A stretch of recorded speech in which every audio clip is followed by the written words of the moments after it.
$10 trillion at risk. Not from missiles. From a cable the width of your thumb.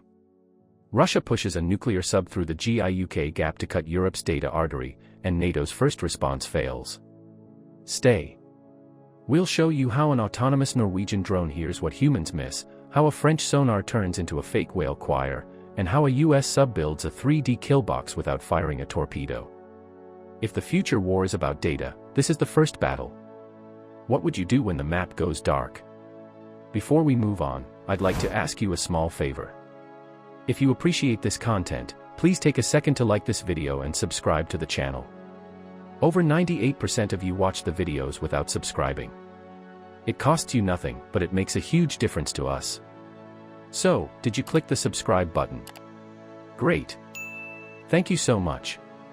Now, back to the video. One cut in cold water and markets bleed. Why would a cable the width of your thumb carry a $10 trillion shock? The battlefield isn't a pier or a port. It's a tight seam of ocean between Greenland, Iceland, and the UK. That gap controls who moves from the Arctic into the Atlantic. Through it runs the real lifeline, undersea fiber that moves money, orders, and secrets at light speed. Navies scan for hulls and missile plumes. The prize sits lower, quiet, and marked as civilian. It doesn't glow on radar. It hums. Old playbooks watch the surface and the sky while the most valuable node lies unguarded on the seafloor. Those routes don't wander.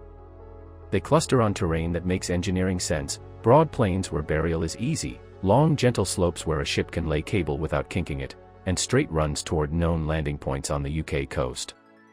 Stack a dozen of those paths and you have corridors an adversary can study in time. A nuclear boat tuned for stealth can slip into that web. A pump jet shaves the blade tone. Tight speed control keeps cavitation down. Thermal layers bend sound, and legacy sensors hear a smear where a shape should be. Stay at a steady depth, ride the thermocline, and your profile melts into the ocean's own noise. That's where the first failure lives. Towed arrays and patrols were built to catch clanks and battery cycles from older diesel hulls, or to cue on the telltale of a torpedo sprint in open water. They're less suited to a slow, patient stalk at 200 to 300 meters where the mission is to find a cable trench, not a firing solution. The net is wide. The threat creeps under it. Cut the wrong trunk and the chaos isn't cinematic, it's technical. Routes recalc. Packets drop. Millisecond trades turn into seconds and die on timeout. Cross-border payments stall, not because the money isn't there, but because the handshake can't close. Cloud replicas go out of sync, and the system that hides the drift starts to leak. Minutes gain a price tag when latency is a weapon. Call it hybrid war with wire cutters. It looks like a maintenance hiccup to the public. It lands like a body blow in markets. And because it's dressed as civilian gear, the rules get muddy. In peacetime, states preach restraint. The clock demands action. Who authorizes what in the gap between those truths? Now track the terrain again. Cables favor simple geology, and landfalls cluster on coasts with power, roads, and data centers. That draw narrows your defense to named beaches and known shelves. An adversary doesn't have to find a needle in the Atlantic. They only need to wait along the lane a handful of needles must use. You can hear the analogy, a throat. The GIUK gap is the throat of an ocean system, and the cables are the carotids. You don't need to hit the heart if you have the nerve and a blade. The threat boat doesn't need to be bright in the water. It needs to be patient. A disciplined track near trunk lines, a quiet hold while a drone or a sled does the work, and then a slow fade back into the layer. Legacy tools struggle to tell that story in real time. Economics make the pressure worse. Banks and funds pay for speed. Cloud firms pay for redundancy. Governments pay for secure links. They all land on the same seabed. Break one artery and the rest clog as they pick up the load. That's how a local bite triggers a global ache. And the law trails the tactic. Damage to civilian gear invites outrage but not a clean trigger. Response windows shrink to hours. Doctrine stutters. That fog is part of the plan. You see the core problem now. The softest target might carry the hardest consequence. If the classic net misses, what hears the whisper? Enter autonomy and deception. A machine hears what sailors can't, Then a fake whale choir pushes a nuclear sub into a corridor it doesn't see.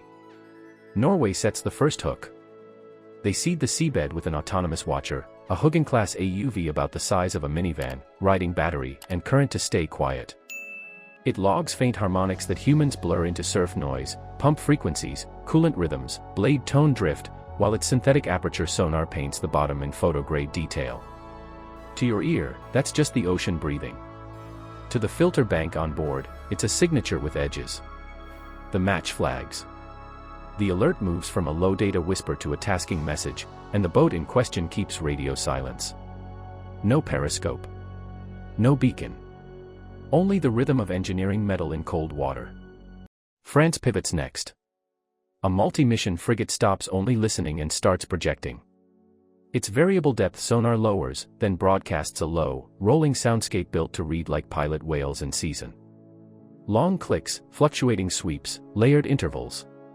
It fills the water with a living mask and nudges the threat toward a lane where more ears are waiting. Here's the bet: does the opposing AI call it fake?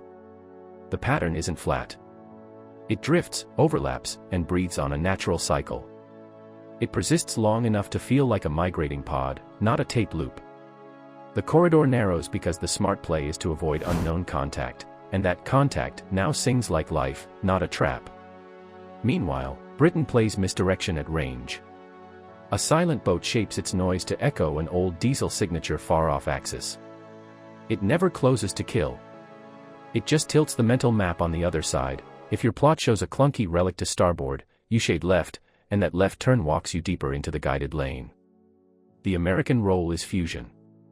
Take crumbs and bake intent. You fuse AUV detections, slow drift on towed arrays, and faint seabed returns into a 3D model of motion, depth discipline, and likely tasks. Not a firing solution, an invisible box drawn by probability, terrain, and behavior. A non-kinetic kill box that tightens when the target tries to breathe. But then the twist hits. A Russian support ship moves to cut the French tow. An ROV drops. Hydraulic jaws bite.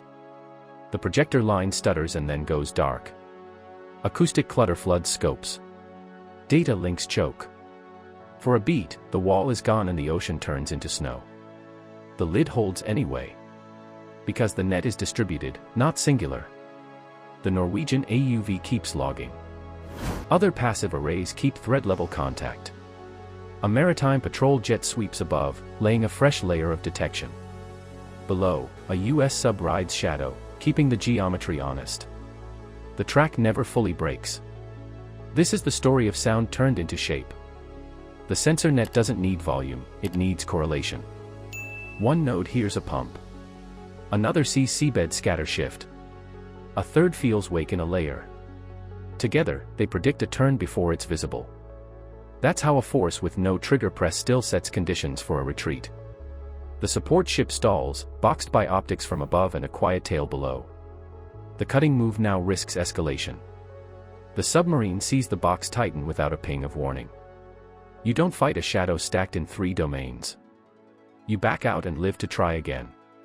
If you want to understand the tactical mindset that wins these battles, subscribe now.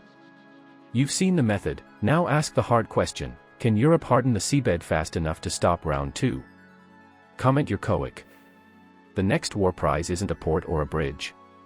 It's a quiet line that moves money and orders at light speed. You feel it when trades stall, when cloud mirrors drift, when command links lag. That's where power now lives, on the seabed, in glass threads, guarded by code, drones, and patient steel.